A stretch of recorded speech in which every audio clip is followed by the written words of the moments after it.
Bonjour, vous écoutez Décrassage, le podcast sport de l'Indépendant, temps additionnel, 5 minutes maxi.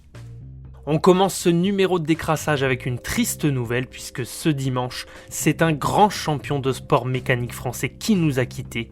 Hubert Auriol, dit l'Africain, double vainqueur du Paris-Dakar en 81 et 83 en moto, puis en 92 en auto, est décédé à 68 ans d'un accident cardiovasculaire suite à un long combat contre la maladie. Lui qui avait été également directeur de la course de 95 à 2004 était un grand aventurier dans l'âme. Depuis juin 1987, il est également détenteur avec Henri Pescarolo, Patrick Fourtic et Arthur Powell du record du Tour du Monde en avion à hélice, aux commandes d'un Lockheed 18 en 88 heures et 49 minutes. L'ancien record avait été établi par Howard Hughes sur un Lockheed 14 un demi-siècle auparavant. En Liga espagnole de football, les Catalans du FC Barcelone se sont imposés à Grenade samedi 9 janvier pour le compte de la 18e journée. Le FC Barcelone a écrasé Grenade 4-0 grâce au doublé de Messi et Griezmann. C'est la 3e victoire consécutive du FC Barcelone qui ont dominé la rencontre de la tête et des épaules. L'ouverture du score est signée Antoine Griezmann à la 12e minute.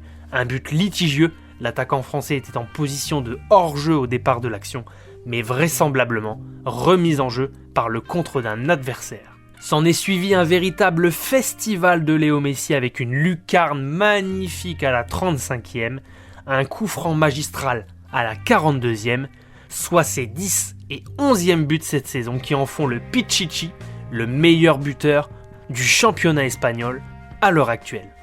À la 63e, Griezmann lui aussi s'offrait un doublé sur un service de son compère francophone Ousmane Dembélé. Une nette victoire donc du Barça 4-0, 3e de Liga qui revient à 4 points de l'Atlético Madrid, qui compte tout de même 3 matchs en retard. Devant le Barça, l'autre club de Madrid, le Real, ne compte plus que 3 points d'avance avec le même nombre de matchs joués par le Barça. Samedi soir se jouait la 15e journée de Pro D2. L'USAP se déplaçait à Aix-en-Provence avec comme 15 de départ Walker, Lam, Kubrayashvili, Laboutelet, Roussel, Chouli, Bachelier, Lemalou, Degmache, Etienne, Acebes, De La Fuente, Tomoepo, Tisley et Jaminet. Avant la rencontre, l'USAP ne s'était jamais imposé au stade Maurice David à Aix. 2 matchs et 2 défaites pour les Sankéors, pour lesquels il faut remonter à janvier 2016 sur une défaite 30-21 et en septembre 2019, 25-10. Et bien en ce 9 janvier, ça a été mission accomplie pour les Catalans. Au terme d'un match riche en essais, les hommes de Patrick Arletaz ont évacué ce samedi soir leur frustration d'avoir terminé 2020 sur une défaite face à Colomiers. Aix-en-Provence a pourtant bien tenu les Catalans en échec jusqu'à la mi-temps 20-20, mais en deuxième période, les 3 nouveaux essais catalans ont été transformés.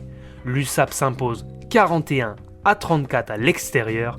Melvin Jaminet a réussi 5 transformations, 2 pénalités et 1 essai. Le Samoan Genesis Pelepele Lemalou 2 essais et 2 essais également pour le néo-zélandais George Tisley. Revoilà donc les Sankéors en tête du classement de Pro D2. Samedi 16 janvier à 21h, les Catalans se déplaceront à Mont-de-Marsan, le 14e du championnat. C'était Décrassage, le podcast sport de l'Indépendant. Rendez-vous lundi prochain. Bonne journée à tous.